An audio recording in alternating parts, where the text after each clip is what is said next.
الذكر وإنا له لحافظون صدق الله العظيم درود شريف পড়ে সবাই اللهم صل على محمد وعلى آل محمد كما صليت على إبراهيم وعلى آل إبراهيم إنك حميد مجيد اللهم بارك على محمد وعلى آل محمد كما باركت على إبراهيم وعلى آل إبراهيم إنك حميد مجيد اللهم صل على سيدنا ونبينا وشفينا وحبيبنا ومولانا محمد صلى الله تعالى عليه وعلى آله وأصحابه وبارك وسلم اللهم صل على محمد النبي الأمي وعلى آله وسلم تسليما اللهم صل وسلم وبارك عليه তাহফিজুল উম্মাহ মহিলা মাদ্রাসা কর্তৃক আয়োজিত সপ্তম বার্ষিক ওয়াজ মাহফিলের সম্মানিত সভাপতি ও সম্মানিত প্রধান অতিথি বিশেষ অতিথিবৃন্দ মুআজ্জাজ হযরত উলামায়ে কিরাম মুরব্বিয়ানে আযম প্রাণপ্রিয় যুবক বন্ধুগণ পর্দার ভেতরে মা ও বোনেরা স্নেহের ছোট ছোট ছেলে ও মেয়েরা মহান আল্লাহ তাআলার দরবারে শুকর আদায় করি আজকের এই মুবারক জলসায় আসার বসার কিছু কথা বলার শোনার তৌফিক যে আল্লাহ তাআলা দান করলেন প্রাণ ভরে পড়ি শুকরি আলহামদুলিল্লাহ এই সমস্ত মাহফিলগুলি আল্লাহর কাছে বড় দামি দামি মজলিসে যারা বসে তারাও দামি হয়ে যায়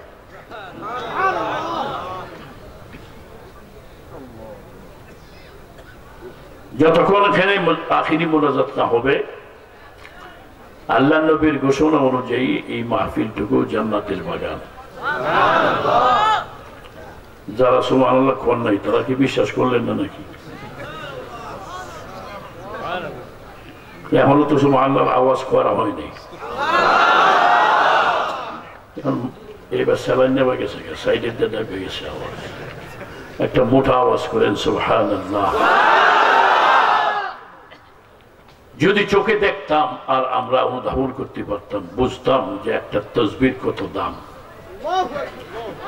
তাহলে মাহফিলের মধ্যে সব মাহফিলে সারা দেশে একই অবস্থা শ্রোতাদেরকে বললে সুবহানাল্লাহ কয় না হলে চুপ করে বসে থাকে বললে আলহামদুলিল্লাহ কয় না হলে চুপ করে বসে থাকে মোনাজাতে কান্দন তো নাই আগে তো যাই আমিন আমিন কইতো এই জমানায় এখন আমিনও কয় না মানে এমন হইছি আমরা অন্তর শক্ত হইতে হইতে হইতে হইতে এখন পাথরের চেয়েও মনে হয় অন্তর শক্ত বেশি অথচ আল্লাহওয়ালাদের অবস্থা কি যারা আল্লাহ পাক রব্বুল আলামিনের নৈকট্য অর্জন করছেন সমস্ত বুজুর্গানে দিনের জিন্দেগিতে দেখা যায় একমাত্র নফল ইবাদত কান্নাকাটির মাধ্যমেই আল্লাহর নৈকট্য অর্জন করছেন তাদের কাছে একটা তাসবিহ দাম আল্লাহর নামের একটা তাসবিহ পড়া সুবহানাল্লাহ পড়া আলহামদুলিল্লাহ পড়া একটা তাসবিহ এত দাম এমন পৃথিবী 7টা পৃথিবীর রাজত্ব পাইলেও এত খুশি না একবার আল্লাহর নামের তাসবিহ পড়ে অন্তরে যতটুকু খুশি অর্জন করেন তা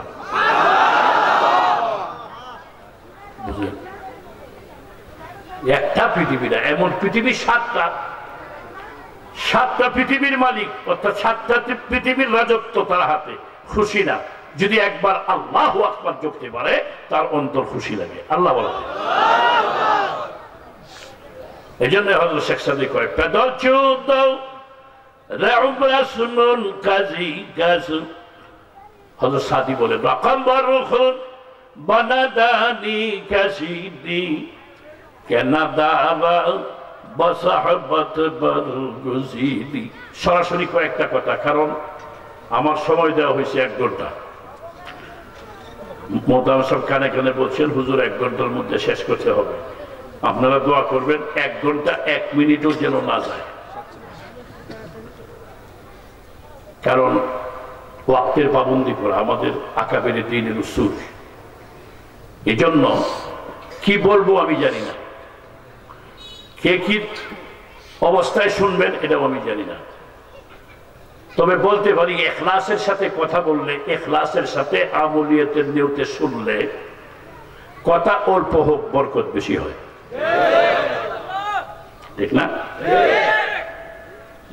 যেমন দামি জিনিস অনেক সময় দেখতে কম দেখা যায়, অল্প দেখা যায়, দাম অনেক বেশি। যদিও প্যান্ডেল ভরে নাই অর্ধেক, কিন্তু মজলিসের দাম অনেক বেশি। বড় বস্তা মাথায় করে নিয়ে যাইতেছে, কই বাবা রে বাবা, 16 বছরের গোলা যে বড় বস্তা লইছে মাথায়, না জানি কত শক্তি। কিরে বলা, তোর বাপের নাম কি, বাড়ি কই, এত বড় বোঝা গাড়ি ব্যথা পাইবে না? কই চাচা 2 কেজি মুড়ি। কি 2 কেজি মুড়ি বস্তা বড়, দাম কত? 100 টাকা। দেখতে অনেক বেশি, দামে কম। দেখতে কম, দামে বেশি। 1 কেজি স্বর্ণ ইচ্ছা করলে বড় পকেট থাকলে বা ছোট হাত রুমালে বাঁধে বগলের নিচে করে নিয়ে যাওয়া যায়। দেখতে অল্প, দামে বেশি। তো একটা মাত্রা আছে, কই 2 কেজি মুড়ি, কই 1 কেজি স্বর্ণ। 100 টাকা, আর এটা হইল 50 লাখ টাকা। এই সমস্ত মাহফিল গুলি তো লাখি, 50 লাখ না 50 কোটি। সুতরাং দামি জিনিস দেখতে যেহেতু কম দেখা যায়, এই সমস্ত মাহফিলে তো মানুষ কমই হইবে। এটা আপনি আবার কথা না, আল্লাহ রাসূল 1400 বছর আগে বলে গেছেন, বনি ইসরাইলের ছিল 72 ফেরকা, আমার উম্মতের হবে 73 ফেরকা। ফেরকা কি বুঝছে? দল। আমরা নবী বলে গেছেন বনি ইসরাইলের 73 দল বা 72 দল ছিল বনি ইসরাইল, আর আমার উম্মতের হবে 73 দল। তো নবী বলে গেছেন আমরা যতই চেষ্টা করি 73 দল হইবই, কারণ পয়গম্বরের কথা। একটা দল জান্নাতে যাইব, বাকি 72 দল জাহান্নামে যাবে। এখন আমি চেষ্টা করতে হবে আমাকে এই যে দলটা জান্নাতি ওইটার মধ্যে উঠতে পারি কিনা। অটোমেটিক উঠা যাবে না, মেহনত করতে হবে। এই মেহনতটাই দ্বীন এবং ইসলাম। আর এই মেহনতটা আমার মন গড়া করলে চলবে না, এই মেহনতটা করতে হবে যেভাবে পয়গম্বর দেখাইয়া গেছেন। এই জন্য পয়গম্বর বলেন বুইস্তু মুআল্লিমান, আমাকে আল্লাহ কিয়ামত পর্যন্ত উম্মতের শিক্ষক বানাইয়া পাঠাইছেন। উম্মতের শিক্ষক আখিরি নবী, আমাদের নবী উম্মতের শিক্ষক। উম্মত সব শিখবে নবীর থেকে, মন গড়া না। মন গড়া চললেই তার মধ্যে দ্বীন নাই, ইসলাম নাই। মুসলমানের স্বাধীনতা হইল ইসলামের যে সীমারেখা আছে ওই সীমারেখার ভিতরে, বাহিরে না। নামাজ পড়লে নাকি হয়, সব হয়। ওযু ছাড়া নামাজ পড়লে গুনাহ হয় নাকি সব হয়? নামাজ পড়লে নাকি হয়, সব হয়। পবিত্রতা লাগবে তো। আর ওযু ছাড়া পড়লে গুনাহ হয়, জিনিসটা নামাজি। দুধ খুব ভালো জিনিস, খালি ফেলে যদি 1 কেজি গরম দুধ খান কতক্ষণ পরে দেখবেন ফেলের অবস্থা কি, ঠিক না? ইলিশ মাছ খুব ভালো জিনিস, একবারে খাইতে খাইতে আস্তা একটা বাজি খাইছি, বুঝতে পারবেন পরে। এই জন্য প্রত্যেকটা জিনিসের দুনিয়ার মধ্যেও যেমন নিয়ম পদ্ধতি আছে, মুসলমানের জন্য তার মুসলমানি জিন্দেগির উপরে চলার কিছু নিয়ম পদ্ধতি আছে। এই নিয়ম পদ্ধতিগুলি শিখতে পারলেই আমি মানুষ। কি মানুষ? খাঁটি মানুষ। নিয়ম পদ্ধতিগুলি শিখে যদি আমি তার উপর অটল থাকতে পারি, সেভাবে চলতে পারি, তাহলে তাকেই খাঁটি মানুষ বলা হয়েছে। আর না হইলে মানুষ ঠিক শেখের সুরতে মানুষ, আসলে মানুষ না। আল্লাহ বলেন ওরা কি? ওরা 4 পায়া জানোয়ারের চেয়ে নিকৃষ্ট। বানাইছেন আল্লাহ উৎকৃষ্ট, আমাদেরকে ঘোষণা করছেন লাকাদ খালাকনাল ইনসান ফি আহসানি তাকওয়িম। কিন্তু আমার নিজের স্বভাবের কারণে, আমার কার্যকলাপের কারণে, বেবুঝা হওয়ার কারণে আমি হয়ে গেলাম একদম নিকৃষ্ট। এই জন্য আল্লাহ জানাই দিয়েছেন লাহুম কুলুবুল لا يفقهون بها ولهم أعين লা ইউবসিরুনা বিহা ওয়া লাহুম আযানুন লা ইয়াসমাউনা বিহা। আল্লাহ বলেন অন্তর কিছু বুঝে নাই, অন্তর আছে বুঝে না। না বুঝো সবাই তো বুঝি, না বুঝলে তো পাগল। তো আমি তো পাগলই। মসজিদে আজান পড়ে আল্লাহ ডাক, মসজিদে আসো, হ্যাঁ বইয়া তাস খেলা। আল্লাহ ডাকতেছে মুয়াজ্জিনের জবানের দ্বারায়, নামাজে আসো, কামিয়াবির দিকে আসো, সফলতার দিকে আসো। কোথায়? মসজিদে। হ্যাঁ বসে দোকানদারি করে, জমিনের রোয়া লাগায়, না হয় ধান কাটে, না হয় অফিসে ডিউটি আদায় করে। এক কথায় দুনিয়ার কাজে লিপ্ত। আল্লাহ ডাকতেছে নামাজে আসো। তাহলে আমার অন্তর আছে বুঝলাম না, কান আছে শুনলাম না, মাইকে আজান হচ্ছে মসজিদে আসো, আমি শুনি নাই। এটা আল্লাহ বলেন ওয়ালাহুম আযানুন লা ইয়াসমাউনা বিহা। কান আছে শুনে না, এটা হইল শুনে না। চোখ আছে দেখে না। এখানে যারা বইছি উলামায়ে কেরাম, মাদ্রাসার তালেবে ইলম সারা, আপনাদের মধ্যে কিছু থাকতে পারে। কয়জনে দেখে দেখে কোরআন শরীফ পড়তে পারবো? আমার মনে হয় না বেশি। কি রাগ করতেছে? রূপ ধরা পড়লে তো রাগ করবি, রাগ করলে লাভ নাই। কারণ ডাক্তার বলছে আপনার ভুলভাল পাথর হয়েছে, অপারেশন লাগবে। এখন অপারেশনের যন্ত্রপাতি দেখে ডাক্তারের বকা শুরু করছে, লাভ আছে কিছু? যতক্ষণ অপারেশন না করে এতক্ষণ রোগী সুস্থ হবে না, ঠিক না? আমরা তো রোগী মিয়া, রোগী, বক্তাও রোগী, শ্রোতাও রোগী। কথা কয় না ঠিক? আনতে কইছে না কি রোগ এটা না করবে, কি রোগ? রোগী এলে বসি কেমন দেখেন না, ঠান্ডা তৈরি বেশি। হ্যাঁ, শারীরিক রোগের চিকিৎসার জন্য দেখেন সারা দুনিয়ায় লক্ষ লক্ষ হাসপাতাল, কোটি কোটি ডাক্তার, ঠিক না? লক্ষ লক্ষ টাকা, কোটি কোটি টাকা খরচ করে ডাক্তার হয়। কিসের ডাক্তার? চোখের ডাক্তার। আর নিজবার খবর রাখে না। এত টাকা খরচ করে সারা জিন্দগির সাধনা এই দুইটা চোখের পিছনে মেহনত করছে অনেক, লক্ষ কোটি কোটি টাকা খরচ করার পরে এর ডাক্তার? দাঁতের ডাক্তার। দাঁত ছাড়া আর কোনো বুঝে না। লক্ষ লক্ষ টাকা খরচ করছে, কে ডাক্তার? এটা খালি পায়খানা পরীক্ষা করে, পায়খানার ডাক্তার। আসেন কে কথা বুঝেন? এত লক্ষ লক্ষ টাকা খরচ করছে কিসের হাসপাতাল? কে হাসপাতাল? হার্ট ফাউন্ডেশন, হার্টের হাসপাতাল। এই খালি হাত নিয়ে আসে, ঠিক না? এক ডাক্তারের কাছে গেলে চিকিৎসা হইলে হ্যাঁ তোর লিখে দেয় অমুকের কাছে যাওয়ার কথা, এটা সম্পর্কে খবর রাখে না। এইভাবে আল্লাহ তাআলা এই মাথার থেকে দিয়া পা পর্যন্ত এই বডিটার পিছনে কোটি কোটি মানুষ লাগিয়ে রাখছে বডি সুস্থ রাখার জন্য। যে বডি পচে গলে মাটির সাথে মিশে যাবে, এটা সুস্থ রাখার জন্য, বেঁচে থাকার জন্য চেষ্টার কোনো ত্রুটি নেই। কথা ঠিক কিনা বুঝেন? ঠিক, চেষ্টার ত্রুটি নেই। কেমনে সুস্থ থাকবো, কেমনে ভালো থাকবো, কেমনে ভালো খাবো, কেমনে একটু পয়সাওয়ালা হবো, কেমনে একটু নেতৃত্ব দিয়ে চলবো। কথা ঠিক না? সবাই চাই কি? শান্তি। সবাই চাই শান্তি। আর ব্যক্তিগতভাবে অনেক বাহ্যিক দৃষ্টিতে অনেক মানুষ যাদেরকে দেখা যায় খুব শান্তিতে আছে, তাদের সাথে আলাপ আলোচনায় বসলে কয় হুজুর আপনারা খুব ভালো আছেন, আমরা বলে ভালো আছি, আপনার কি হিসেবে গাড়ি বাড়ির অভাব নেই। কয় না হুজুর ব্যাংকে তো সুদ, ব্যাংকে তো কিবার সুদ। কয় এখনো ব্যাংকে 10 কোটি টাকা পাইব। বলে ও এই টাকার ওয়ালা। এই কি ওয়াজ করতাম আপনাদের সামনে, কোন আমার ওয়াজ আসে না এখন। এমনি তো পরে কোনো বক্তাও না, পরে কোনো আলেমনা মান সেখানে দাওয়াত করে, এটা জানি না। চলছে 42টা বছর, দাওয়াতের অভাব নেই। কি যে বলি এটাও জানি না, কি করি এটাও জানি না। এই তো না জানা অবস্থায় জিন্দিগির শেষের পথে। কথা ঠিক কিনা?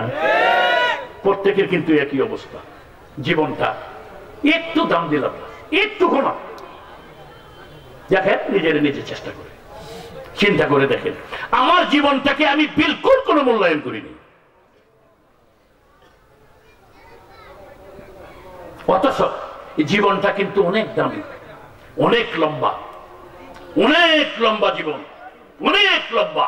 দুনিয়ার জীবনটা না ছোট, কিন্তু আসল আপনি আমার যে জীবনটা অনেক লম্বা। শুরু কোথায়? হাদিস শরীফে আসছে ওই আলাস্তুর দিন থেকে জীবন শুরু।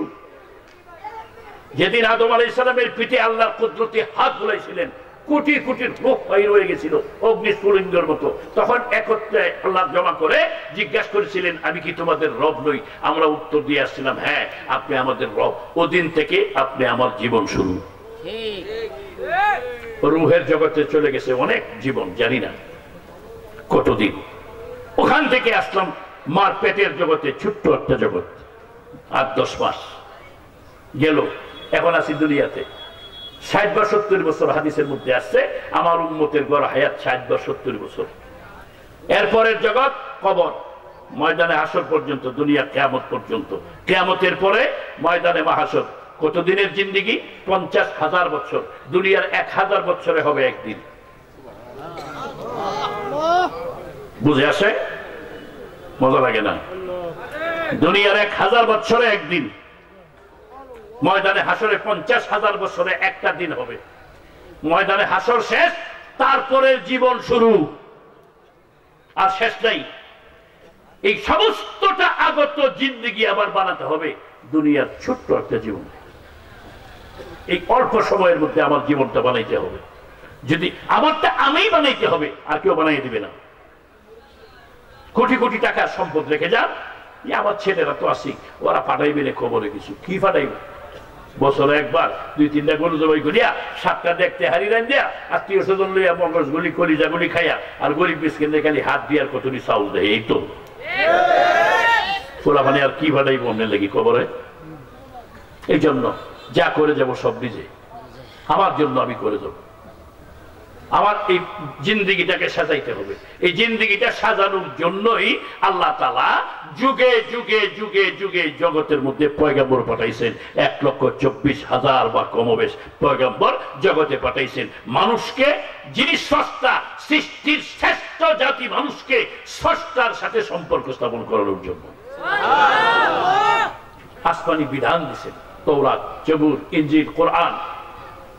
হযরত মুসা আলাইহিস সালামকে তৌরাত দিয়েছেন, মুসা আলাইহিস সালাম নাই, তৌরাত নাই। ঈসা আলাইহিস সালামকে ইনজিল দিয়েছেন, ঈসা আলাইহিস সালাম নাই, ইনজিল নাই। হযরত দাউদ আলাইহিস সালামকে জবুর দিয়েছেন, দাউদ আলাইহিস সালাম নাই, জবুর শরীফ নাই। মুহাম্মদুর রাসূলুল্লাহ সাল্লাল্লাহু আলাইহি ওয়াসাল্লামের উপর আল্লাহ তাআলা কোরআন শরীফ দিয়েছেন, মুহাম্মদ সাল্লাল্লাহু আলাইহি ওয়াসাল্লাম নাই, কোরআনও নাই। হ্যাঁ, মাশাআল্লাহ, খুব খুশি হইলাম, জাগ্রত আছেন দেখা যায়। মুসলমান যদি এমন জাগ্রত থাকে সদা সর্বদাই, এই জাগ্রতটা যদি মুসলমান, যেমন এই যে বললাম মুহাম্মদুর রাসূলুল্লাহ সাল্লাল্লাহু আলাইহি ওয়াসাল্লাম নাই, কোরআনও নাই, সাথে সাথে ধরে ফেলছেন যে না আছে, কেউ বলতে পারবে না নাই, আমার ধরে ফেলছেন সাথে সাথে। এই জাগ্রত ঈমান স্পিরিট যদি মুসলমানের থাকে, তাহলে এদেশে ইহুদি নাসারা খ্রিস্টান বেঈমানদের কর্তৃত্ব এদেশে চলে কেমন করে? দোষী হলাম আমরা না, দোষী আমরা, নিজের দোষ। আমার দোষ আমি ধরতে জানি না, খালি পরের দোষী, আর খালি জিহাদ চাই। আমার কথা কিছু উল্টা পাল্টা বলবো, আপনারা রাগ করবেন না। বুঝতে পারলে উল্টা পাল্টা বুঝবেন, উচিত কথা। চাই খুশি হন, চাই বেজার হন, কারণ রুগী তো আমরা। জ্বরে মুক্তিটা 1 মাস জ্বর, 104, 103, ভালো হয় না। মুক্তিটা হইতে হইতে এমন তিতা হয়েছে, এখন রসগোল্লা দিছে, গুল্লা তিতা না, বেটা তোর মুক্তিটা কথা হয় না। তরকারি দিছে তিতা, ভাত দিছে, মানে খাদ্য দ্রব্য যেটা খাদ্য তিতা না, তোর মুক্তিটা। মুসলমানই শিখো নাই, এই জন্য মুসলমানই মজা লাগে না।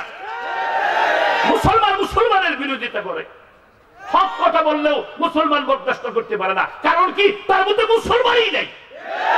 এই জন্য হক কথা শুনলে মুসলমান মুসলমানের উপর খেপে যায়, বিরক্ত হয়ে যায়, মুসলমান মুসলমানের শত্রু হয়ে যায়। একটি মাত্রই কারণ, সেটা হলো মুসলমানিত্ব তার মধ্যে নেই। और उठा बसा खाना पीना चला फिरा नियम कानून विवाह शादी যা আছে সব ইহুদি নাসারা খ্রিস্টান বেঈমান হিন্দু বৌদ্ধ ওদের নিয়ম নীতি মোতাবেক। মুহাম্মদুর রাসূলুল্লাহ সাল্লাল্লাহু আলাইহি ওয়াসাল্লামের নিয়ম নীতিতে কিছু নাই। তাহলে এই ওয়াজে আমরা আয়েশা লাভটা কি? এই যেই সেই কোন পরিবর্তন নাই। লাভটা কি? কার পরিবর্তন কেউ বক্তায় দিতে পারবে না। হযরতে হাকিমুল ইসলাম ওনার কিতাবে লিখছেন, কোন বক্তায় বক্তৃতা করে কোন মানুষকে ভালো করতে পারবে না, কোন পিশাব মুরিদ করে কোন মুরিদকে ভালো করতে পারবে না, কোন উস্তাদ ছাত্র পড়াইয়া তার ছাত্রকে ভালো করতে পারবে না, কোন ইমাম সাহেব কোন আমির সাহেব তাবলীগ জামাতের আমির হইয়া তার মামুরকে ভালো করতে পারবে না, কোন মানুষকে ভালো করতে পারবে না, কোন বক্তায় বক্তৃতা করে তার শ্রোতাকে ভালো করতে পারবে না। যতক্ষণ পর্যন্ত আমার নিজের খারাপ খাসলতগুলি আমি ধরে ভালো হওয়ার উদ্যোগ নিয়ে আমি তওবা করে ইস্তেগফার করে ভালো সাজেশনের উপর না উঠবো, পৃথিবীর কেউ তাকে ভালো করতে পারবে না।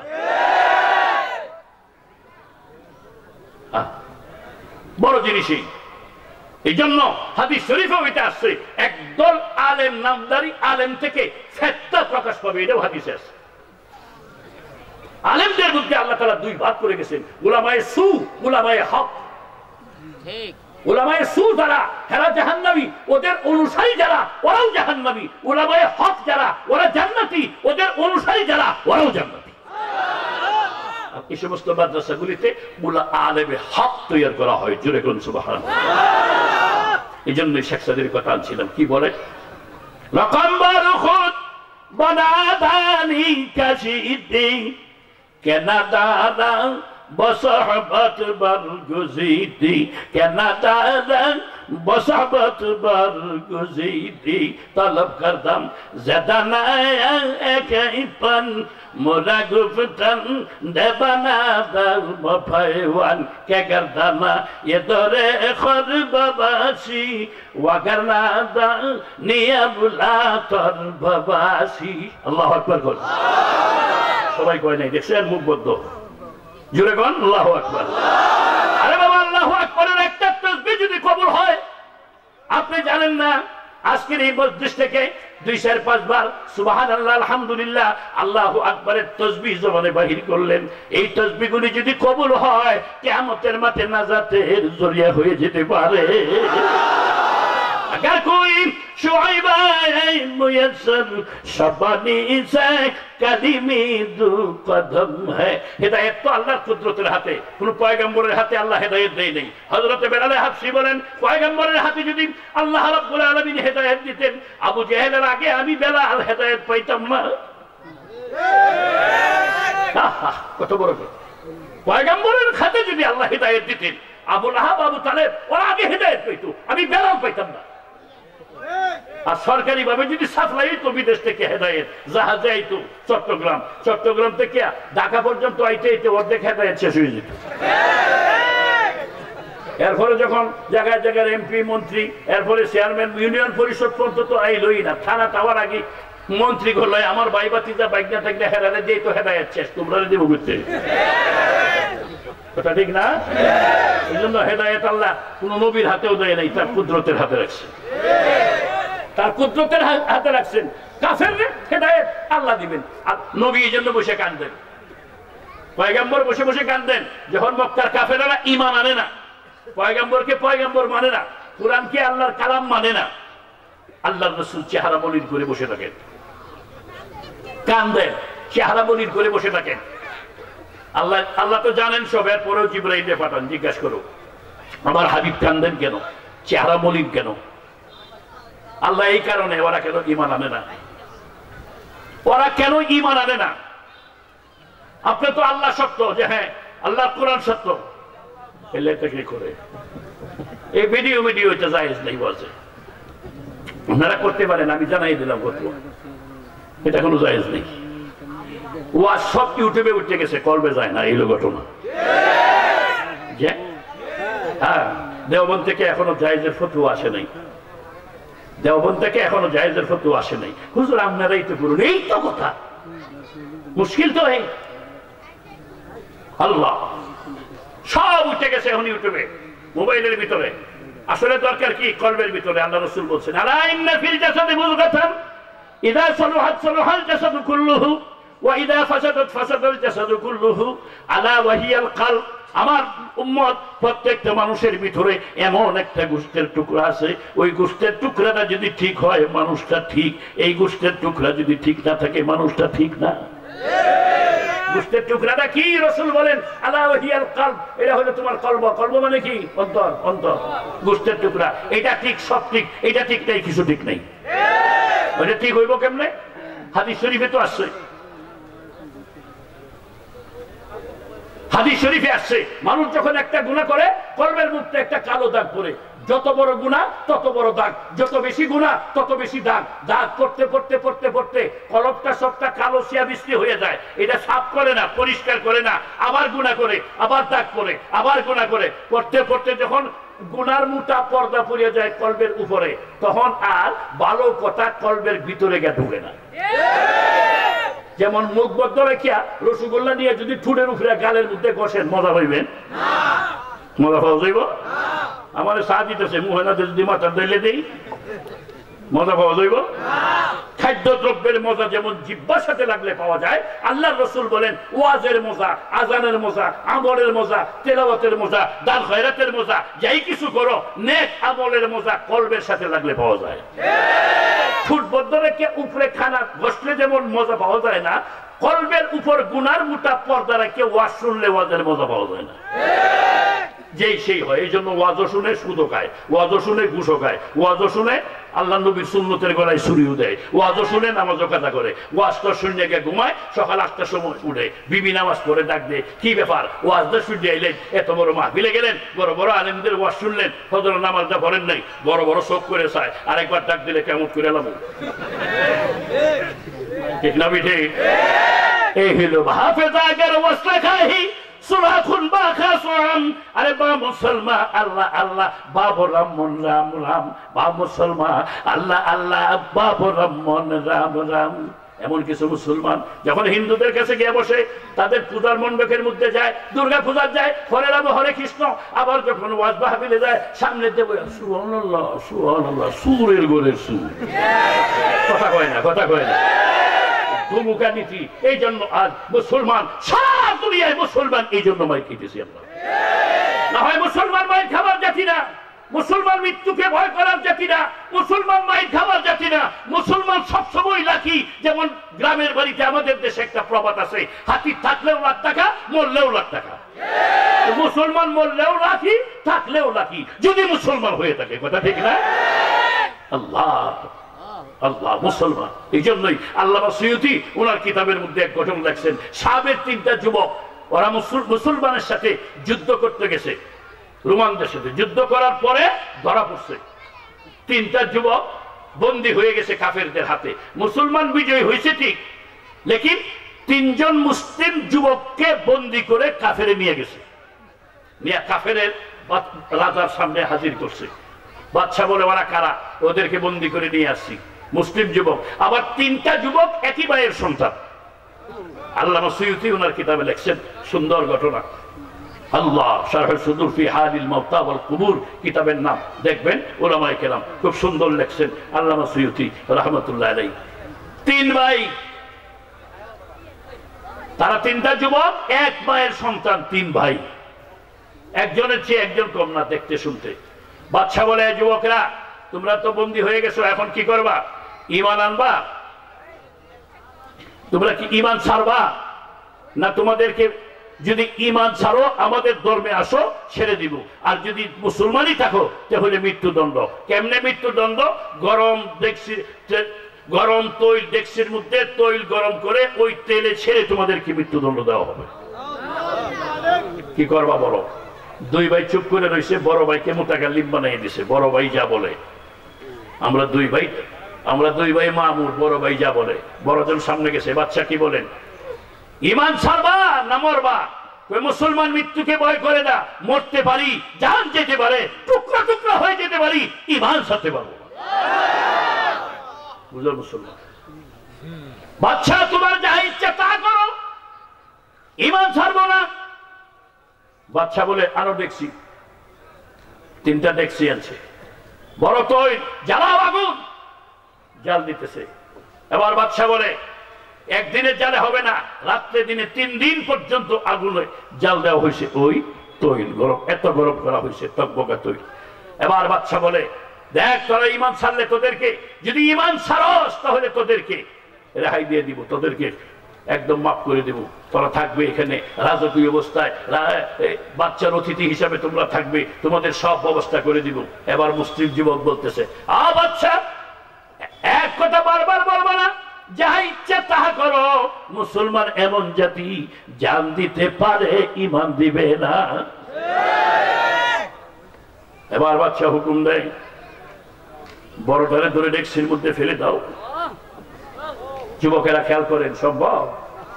যে সমস্ত যুবকরা আমরা দাঁড়িয়ে রাখছি, নামাজ পড়ি ৫ ওয়াক্ত, এরপরেও তো এমন অবস্থা আসলে আল্লাহই জানে আমরা কয়জন ঈমানটা নিয়ে দাঁড়িয়ে থাকতে পারবো। পারবো না এটা কিন্তু আমি বলি নাই, হইতে পারে, হইতে পারে, জান যা ঈমান ছাড়বো না। এইরকম ঈমান ওয়ালা হওয়ার জন্যই তো এই সমস্ত মাহফিল, কথা ঠিক কিনা? বড় ভাইকে এনে দুই ভাইয়ের সামনে গরম দেখছি, গরম তৈলের মধ্যে ছেড়ে দিছে। 3 দিনের গরম তৈল ছাড়ার সঙ্গে সঙ্গেই গোশতগুলি হাড্ডির থেকে আলাদা হয়ে তৈলের মধ্যে লড়াচড়া করতেছে। এবার বাচ্চা বলে, ওই দ্বিতীয়টারে ধরে আন।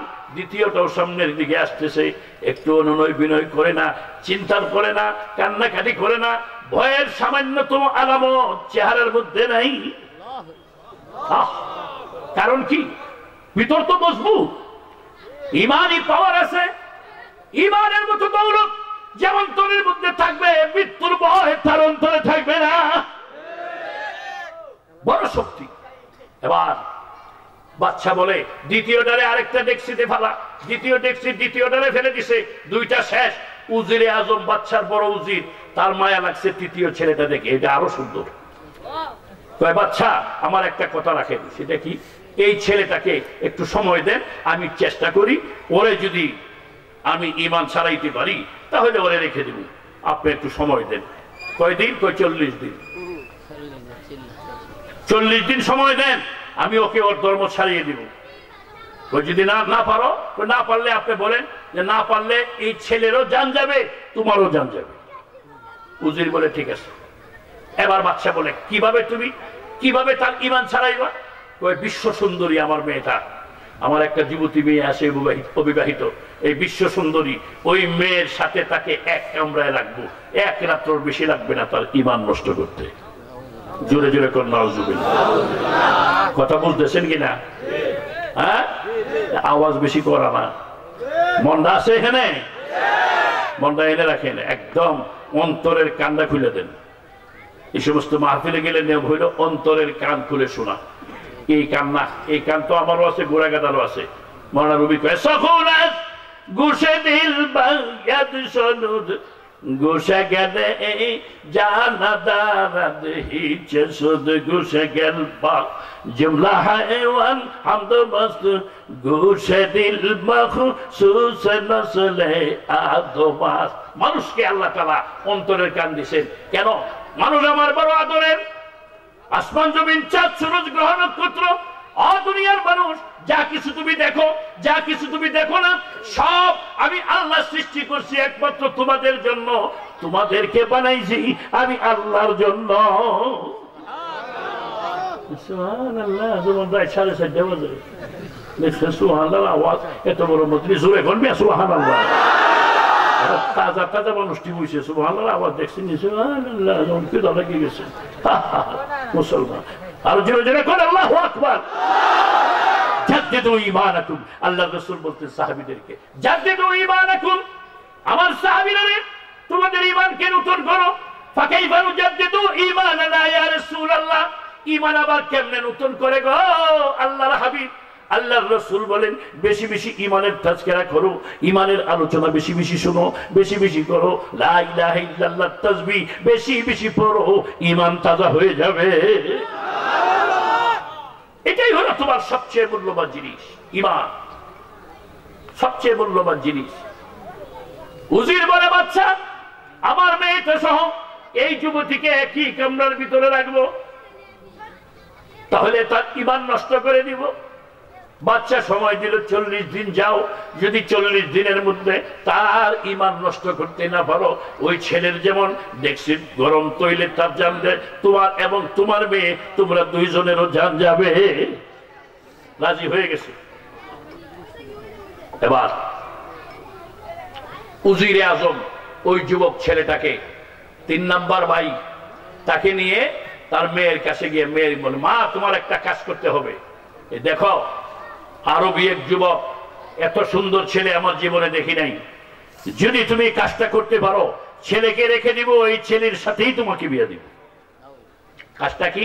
কাজটা হলো আমাদের ধর্মে তাকে নিয়ে আসবা, মুসলমানি ধর্মটা ছাড়াই দিবা, তোমার সাথে তাকে রাখবো একই ঘরের মধ্যে, খানা পিনা সব দেওয়া হবে। মেয়েটা বলে, বাবা এটা কোনো ব্যাপার না, 40 দিন সময় আনছেন কেন, 1 রাত তুই তো যথেষ্ট। এখন নাউজুবিল্লাহ, 1 রাত তুই যথেষ্ট, 40 দিন লাগে। মেয়েটা বলে, আচ্ছা ঠিক আছে, পারলে তো ভালো। এক কামরার মধ্যে ওই যুবক আর এই যুবতী, মুসলমান যুবক, বিদর্ভী যুবতী, পরমা সুন্দরী, বিশ্ব সুন্দরী যুবতী, চলছে খানা পিনা, ভিতরে পানির ব্যবস্থা, গোসলের ব্যবস্থা, সবকিছুই ভিতরে, খানা পিনা দেওয়া হয়, কামরা থেকে বাইরে হওয়া নিষেধ, বাহির দিয়ে তালা লাগাই দিছে। 39 দিন হয়ে গেছে। 39 দিন পরে উজিরে কয়ে একটু খবর নিয়ে দেখি কি অবস্থা। এই পর্যন্ত তো জিজ্ঞাসা করি নেই।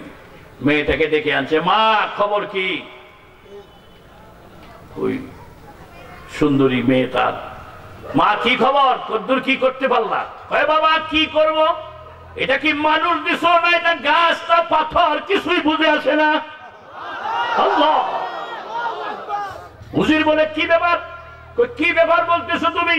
39 দিনের মধ্যে আমার চেষ্টার কোনো ত্রুটি করি নাই, ভুলেও একবার এই মুসলিম যুবক আমার দিকে বাঁকা চোখেও তাকায়া দেখে নাই। কি বলো, খানা পিনা করে নাই? তোমার কিছু খায় নাই, আমাদের কিছু খায় নাই, এক ফোঁটা পানিও না, কিভাবে রয়েছে? বাবা গো, খাবার সময় যখন হয় তখন দেখি কোত্থেকে জানি একটি দস্তরখান হাজির হয়ে যায়। এই দস্তরখানে বিভিন্ন রকমের খাদ্য, আমার দেখে লোভ হয়, কত ডাকলাম, কতবার বললাম, ভাই মুসলিম যুবক তোমার খানা থেকে একটু খানা দাও, দিবে দূরের কথা, থাকাই দেখে নাই। 39 দিনের মধ্যে পারি নাই। গত পরশু দিন এমন এক প্রকার ফল আসছে, জীবনে কোনোদিন এমন প্রকারের ফল দেখি নাই, এমন ফল কোনোদিন খাই নাই। অনেক চিল্লাহুল্লা করতেছিলাম, মুসলিম যুবক আমার কাছে আসতে হবে না, আমার হাতে দিতে হবে না, দূর থেকে তোমার এই ফলটা, একটা ফল আমাকে একটু দাও। দূর থেকে ঢিল মেরে দিছে। বাবা গো, ফলটা যখন খেয়েছি আবার ভিতরে গেছে, যাওয়ার সঙ্গে সঙ্গেই মন পাগল হয়ে গেছে, কতক্ষণে কালমা পড়ে মুসলমান হয়ে যাব। সমস্ত বর্ণনা শুনে এবার উজির বলে, মা তুমি যে কথা বললা আমারও তো মন চাইতেছে মুসলমান হয়ে যেতে। এই যে একটু আগে বললাম, আগার কোই শুআইবা মুয়াসসার शबानी से कलीमी दो कदम है, शबानी से कलीमी दो कदम है। হিদায়াত তো এমন জিনিস, এটা চোখের পলকে চলে আসতে পারে, এই জন্যই আমার মাওলার কুদরতের হাতে রেখে দিছে। তাই সমস্ত মাহফিলগুলি মূল্যায়ন করি, যে উসিলায় সমস্ত মাহফিল, মাদ্রাসার উসিলায়। আল্লাহর রাসূল বলেন, কুন আলিমান আও মুতাআল্লিমান আও মুঈনান আও মুহিব্বান লাহুমা ওয়া লা তাকুন খামিসান ফাতাহলিক। আল্লাহর রাসূল বলেন, তুমি আলেম হয়ে যাও, আলেমের ছাত্র হয়ে যাও, দুইটার একটাও হইতে পারো নাই, সাহায্যকারী হও, সাহায্য করার ক্ষমতা নাই, অন্তরের মহব্বত রাখতে বলা হও। এই 4টা দলের একটা দলে যদি ঢুকো, কিয়ামতের মাঠে নাজাত পাওয়ার আশা করতে পারো। 4টা দলের একটা দলে ঢুকো, আলেম হও।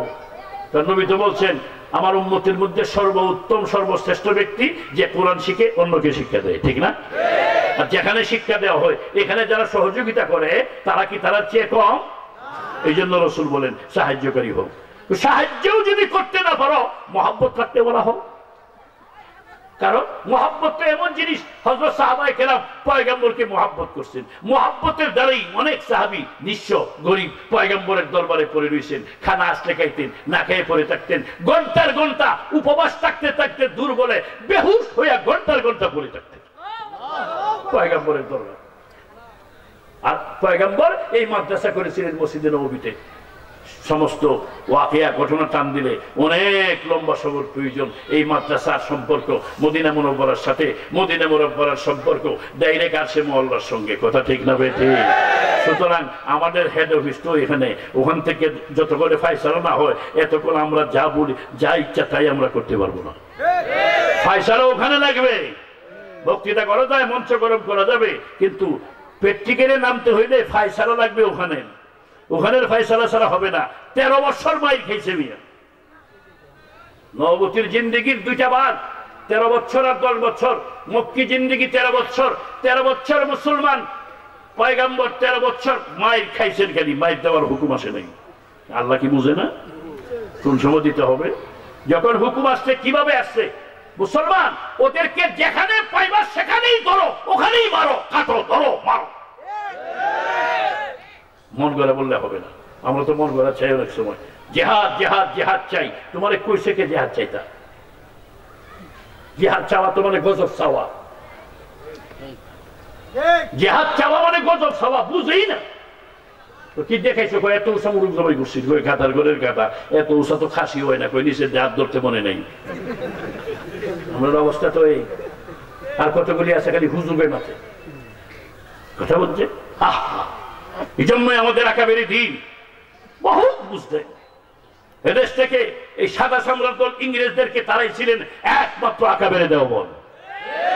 উসুলের উপরে তাড়াইছেন, বেউসুলি করে না। বেউসুলি করলে সর্বনাশ।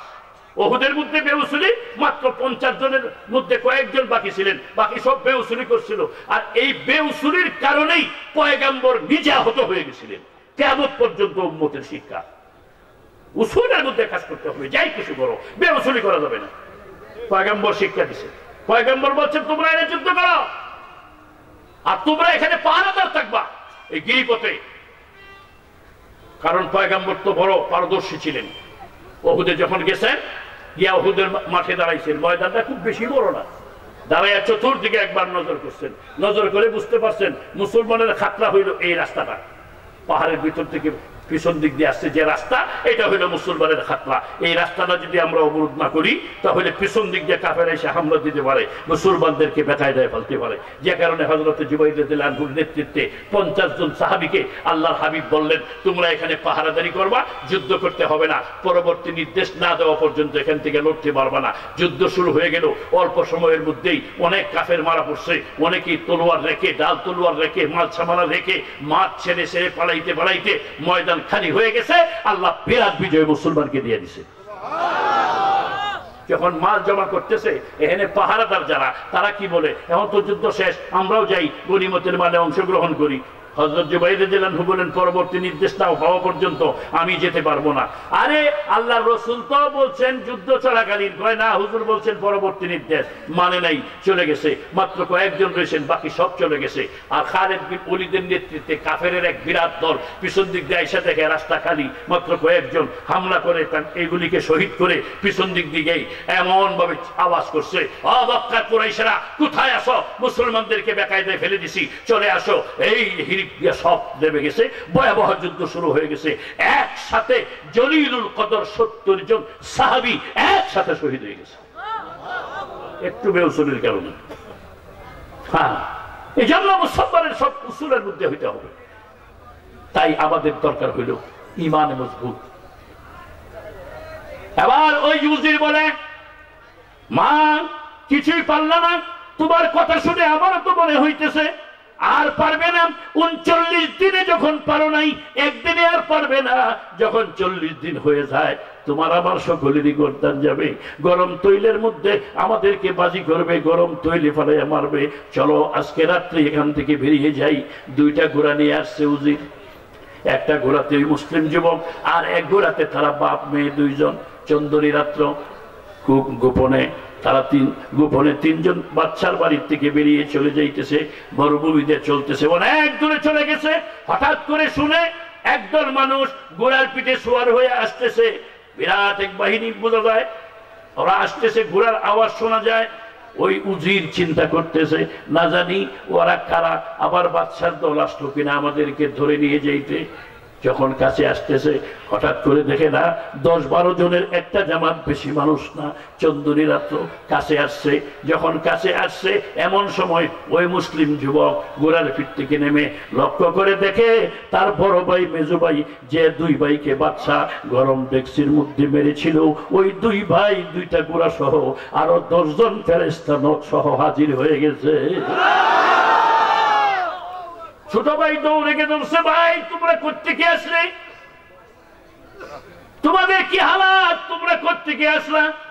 2 ভাই বলে, আমাদেরকে আল্লাহ শাহাদাতের মর্যাদা দান করছেন, কিন্তু আমরা গরম তৈলের মধ্যে মৃত্যুবরণ করে যতটুকু দরজাত লাভ করছি তার চেয়ে অনেক বেশি দরজা একটা যুবতী মেয়ের সঙ্গে 39 দিন থাকার কারণে তোমার চরিত্র অটল ছিল।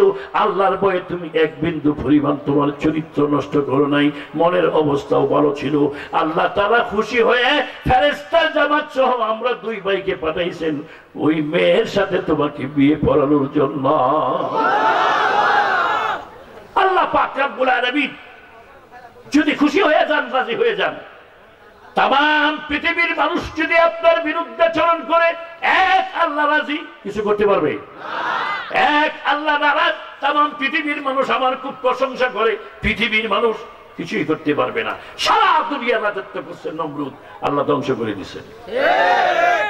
বাংলাদেশের মতো আন্ডার মতো দেশের নামে সারা দুনিয়া 5 বছরের রাজত্ব না, 820 বছর রাজত্ব করছে। ইতিহাস দেখো, নমরুদ রাজত্ব করছে কতদিন? 820 বছর। 400 বছর রাজত্ব করছে আগে, আর 420 বছর হলো মশা ঢুকার পরে।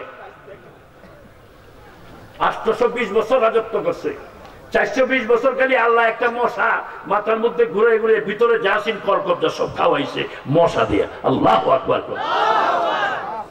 এরপরে ধ্বংস করছে মশা দিয়ে। আর সুলাইমান আলাইহিস সালামকে রাজত্ব দিয়েছেন সারা দুনিয়া, শুধু মানুষের রাজত্ব না, জিন্নাতের রাজত্ব, পশু পাখির রাজত্ব, গরু মহিষের রাজত্ব, গর্তের পিপিলিকার রাজত্ব, পানির মাছের রাজত্ব। সুবহানাল্লাহ, এমন রাজত্ব আল্লাহ তাআলা দান করছেন। নমরুদে সারা দুনিয়া রাজত্ব দান করছেন আল্লাহ রাব্বুল আলামিন, মশা দিয়ে ধ্বংস করছেন।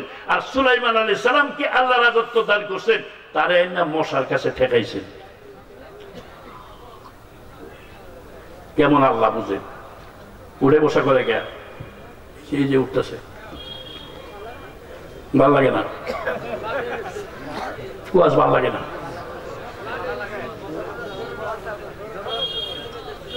ও জরুরত উজানি হিসাবের মতো উজানি হিসাবকে মঞ্চে বসেছেন, এমনি এক বুড়া 70-75 বছর